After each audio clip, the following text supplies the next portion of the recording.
La fête qu'on avait organisée pour moi dans le royaume, c'était une récompense.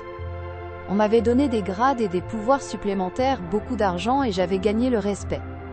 Ma grand-mère se vantait d'avoir une petite fille belle et prometteuse. Je m'étais installée dans un joli appartement qu'on m'avait attribué dans le royaume. Chez nous, tout fonctionnait avec les ressources du royaume. Le travail se partageait entre nous, ainsi que les avantages, les réseaux, etc. Mais moi je ne pouvais pas encore travailler officiellement, car mes missions allaient me prendre beaucoup de temps. Il m'en restait 8. Je m'étais installée un lundi dans le quartier Bastos. On m'avait dit que j'en aurais besoin pour ma prochaine mission, mais j'ignorais encore laquelle. J'avais une semaine de repos, et j'en ai bien profité. Je n'avais jamais appris à m'amuser, à me relaxer, ni à me faire des amis, encore moins un petit ami. Je traînais toujours la douleur de ce qui s'était passé au Gabon. Comme j'avais cette semaine libre, j'ai décidé de sortir un peu avec Joël, pour nous divertir, découvrir les environs, et peut-être même nous faire des amis avec qui passer du bon temps. Un soir de semaine, elle est venue me chercher, et nous sommes allés prendre un verre dans un snack à Bastos. Joël m'a proposé de porter une petite robe sexy. J'avais du mal à m'y habituer. Je n'étais pas du genre très sexy. Mais comme elle l'était tant, je ne pouvais pas rester avec mes robes en coton. Franchement Maïra, si tu dois un jour réussir une mission de séduction, comment feras-tu? On dirait que tu ne maîtrises rien de ce qui concerne les femmes. La beauté, les soins, les tenues, le sexe, bref, tu es bizarre. Mais regarde un peu comment j'ai évolué, je n'ai pas eu de maman pour m'apprendre. Et tes rapports sexuels, comment ça s'est passé? Au Gabon, c'était un sorcier, notre voisin. Mais il est mort bizarrement, je ne sais pas. Quel, bizarrement? Ah ah ah, tu es naïve. Comment ça? On a livré une guerre terrible au sorcier gabonais pour le tuer. Il était en train de voler ta puissance dans le royaume. Quoi? Il savait qui tu étais et voulait s'accaparer ta force. Grand-mère l'a tué. J'étais dépassée. Je comprenais maintenant pourquoi on m'avait accusé de l'avoir tué, et pourquoi on avait voulu ma tête, au point de défoncer la porte de la maison. Elle m'a maquillée, et nous sommes sortis. Joël était bien plus exubérante que moi, alors elle a immédiatement attiré l'attention des hommes. En réalité, nous avions le pouvoir de séduire n'importe qui. Mais parfois, nous laissions nos pouvoirs de côté, pour être naturels. Pendant que nous mangions les grillades commandées, j'ai aperçu une silhouette familière. Il était accompagné d'un autre monsieur et d'une femme. J'ai regardé 2 fois avant de reconnaître le dentiste que j'avais consulté. J'ai voulu lui faire signe pour le saluer. « Joël, voilà le dentiste que j'avais séché, le voilà !» Je m'étais emballée, persuadée qu'il allait me reconnaître. Mais quand nos regards se sont croisés, j'ai esquissé un geste de salutation. Sans même un regard, il a détourné la tête et a continué sa conversation. La honte que j'ai ressentie. Et qui, Maïra? Il ne te remarque même pas, et tu dis qu'il t'a remarqué? Ah, il joue les indifférents, c'est ça? Cette semaine je vais aller le plomber. C'est là qu'il fera comme s'il me connaissait trop, et moi je l'ignorerai. Elle m'a souri, et nous avons changé de sujet. Cette soirée-là, nous avons fait la connaissance de 2 jeunes qui nous ont courtisés avec insistance. Ça te dit de passer la soirée avec eux? Pourquoi pas? Cela faisait longtemps que je n'avais pas eu de rapprochement avec un homme. Ils nous ont emmenés au Djega. Nous nous sommes bien amusés, et chacune est rentrée avec son partenaire. Le mien était un cadre au PMUC, accompagné de son cousin. Joël et moi avons échangé un dernier regard avant de nous séparer. Je savais ce qu'elle allait faire. Ce type ne rentrerait pas chez lui comme il en était sorti. Certaines d'entre nous absorbaient l'énergie vitale, l'étoile ou la chance des hommes en une seule nuit. Le lendemain, ils ne se rendaient compte de rien. Mais les problèmes s'enchaînaient. Au travail, en famille, dans leurs relations. Moi j'étais sortie sans mes pouvoirs, alors je ne cherchais qu'une nuit de sexe. Et cela m'a donné des crampes au ventre, tant j'étais excitée à l'idée d'un plaisir intense. Il m'a embrassée dans un coin, à l'extérieur, en caressant mes fesses. Cela faisait tellement longtemps, j'étais tellement excitée, que je n'ai même pas réalisé que nous étions dans un endroit semi-public. Je me suis collée contre lui pendant qu'il m'embrassait, et j'ai glissé ma main sur son pantalon. Cela l'a excité, et il a commencé à me caresser aussi. À un moment il a regardé autour de lui et, entre 2 voitures, s'est agenouillé. Il a passé la tête sous ma robe, soulevant une de mes jambes par-dessus son épaule. Ce qu'il m'a fait était indescriptible.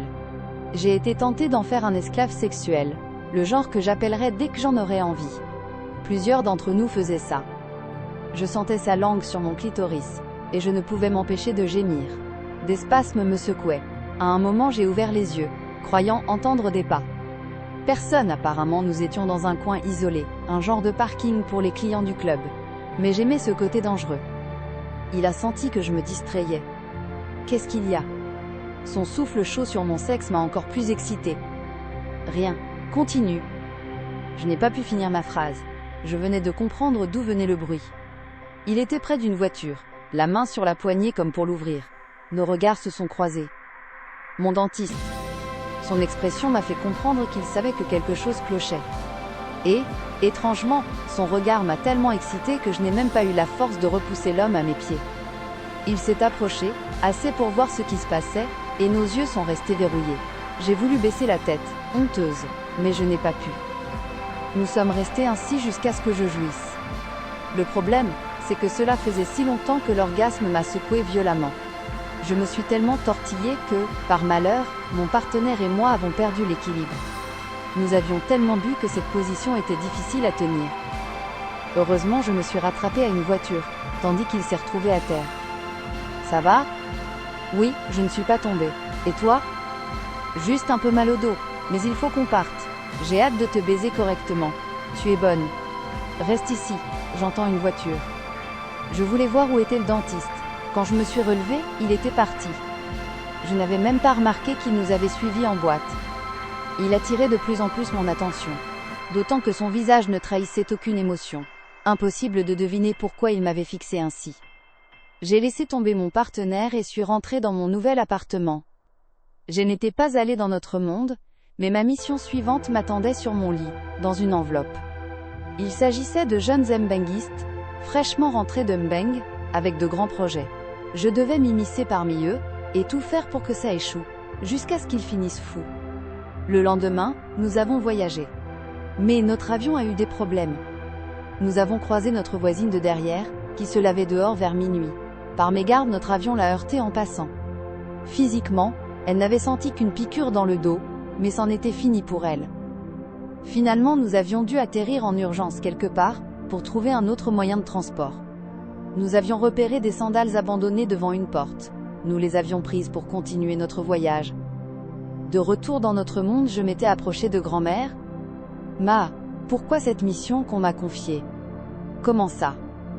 Comment choisit-on les cibles à détruire? Sa réponse m'en avait appris beaucoup sur la nature humaine. Chaque fois que nous intervenons, sache que c'est parce que quelqu'un de leur entourage a fait appel à nos services. Tout le monde n'est pas sorcier, mais beaucoup consultent des marabouts pour tuer, nuire ou détruire. Quand le contrat est signé, nous désignons l'agent qui l'exécutera. Et nous voulons faire de toi, le commandant d'une grande armée. Accomplis bien tes missions, ma fille. Je m'étais agenouillée devant elle, honorée par cette marque de confiance. Elle avait posé son sceptre mystique sur mon épaule, déversant en moi une puissance nouvelle pour cette mission. J'étais excitée à l'idée d'être célébrée dans le royaume à mon retour. La mission pouvait durer 1 mois comme 6, mais je réussirais. La tante qui, par jalousie, avait voulu détruire ces hommes, m'avait mise en contact avec eux. Je devais jouer la Camerounaise qui les accompagnerait durant leur séjour.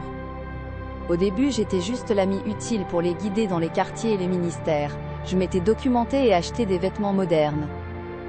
J'avais radicalement changé de style. Extension brésilienne, mini-robe sexy, c'était l'image que je projetais désormais sur WhatsApp. J'apprenais vite grâce à Facebook, Internet, les magazines. Je rattrapais tout ce glamour qui m'avait manqué. Je m'étais même liée d'amitié avec mes voisines de Bastos. Je participais à leurs réunions et activités pour garder une apparence sociale normale. Mais avec mon troisième œil, je voyais leur hypocrisie. Beaucoup jouaient un rôle. Je les étudiais sans me laisser duper. Très vite, j'avais engagé la conversation avec Robert et Hervé. Robert était l'aîné, Hervé le cadet. Bizarrement, tous deux semblaient tomber sous mon charme. Nous avions d'abord parlé de leur projet. Architectes tous deux. Ils voulaient construire à Puma, une grande école d'architecture, qui attirerait des étudiants de toute la sous-région. Le projet était solide, avec internat et logement pour enseignants, et déjà financé par des investisseurs. Je feignais l'enthousiasme. Ils m'envoyaient même collecter des informations administratives. J'étais allée 2 fois à Puma avant leur arrivée. La veille, j'étais retournée chez le dentiste. Ma dent me faisait à nouveau mal, et je voulais régler ça avant l'arrivée de mes invités. J'avais payé les 10 000 FCFA de la consultation privée, et attendu. Quand il était arrivé, nos regards s'étaient croisés. Mais entouré de collègues, je n'avais pas salué. Nous étions 3 en consultation privée. À ma surprise, il avait reçu les 2 autres d'abord, puis des patients normaux. Madame, j'ai payé pour être reçu rapidement en privé. Le docteur vous recevra. Il a demandé à voir les autres patients d'abord. Je n'ai pas toute la journée? Il n'a pas donné de raison, madame. J'étais furieuse. Qui croyait-il être? De 9 h à midi, j'avais attendu. Quand enfin on m'avait fait entrer, les assistantes étaient sorties après un étrange. Fermez la porte, merci. Dès la porte refermée, j'avais bondi. J'ai payé une consultation privée. Je sais. Je n'ai pas toute la journée. Ça aussi, je sais. Son regard perçant me transperçait. C'était qui ce monsieur? Pardon? Avec qui vous étiez? Qui vous faisait tant plaisir? Je ne vois pas de quoi vous parlez. Vous deviez revenir plus tôt, non? Revenir où? Trop de questions. Votre rendez-vous ici? Ah, j'étais occupée. Puis, à l'improviste, je veux te revoir? C'est possible? Il m'avait coupé l'herbe sous le pied, avec ma mission qui commençait demain. Mais il était si beau. On peut se voir ce soir? Demain je pars en voyage. Voilà mon numéro, appelle-moi. Il avait tendu sa carte avec une suffisance. Ces beaux gosses se croyaient tout permis. Je comptais bien m'en servir une nuit, puis le décharger. Ce soir-là, j'avais enfilé la robe ultra sexy prévue pour les frères, blanche à rayures noires, elle moulait mes formes. Il m'avait donné rendez-vous au même snack de Bastos, avec le même ami que la dernière fois. Bonsoir. Je reconnaissais son ami, mais sans mes pouvoirs, je ne percevais rien d'anormal. Joël me reprochait toujours de sortir à nu, mais les pouvoirs gâchaient le plaisir. Trop d'alertes, trop de calculs. J'avais invité Merveille, une copine du groupe. En arrivant avec 1 heure de retard, j'avais réalisé que je n'avais même pas lu son nom sur sa carte. Bonsoir, Maïra, bonsoir. Emmanuel, tu ne me présentes pas tes amis? J'avais tendu la main tandis que Merveille, plus décontractée, leur faisait la bise. La soirée tournait au cauchemar. Il ne me regardait pas, scotché à son téléphone. Ma robe? Invisible.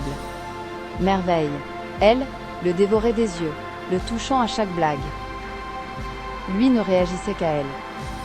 Exaspérée, en partant vers la boîte, je m'étais collée à son ami en ignorant Emmanuel.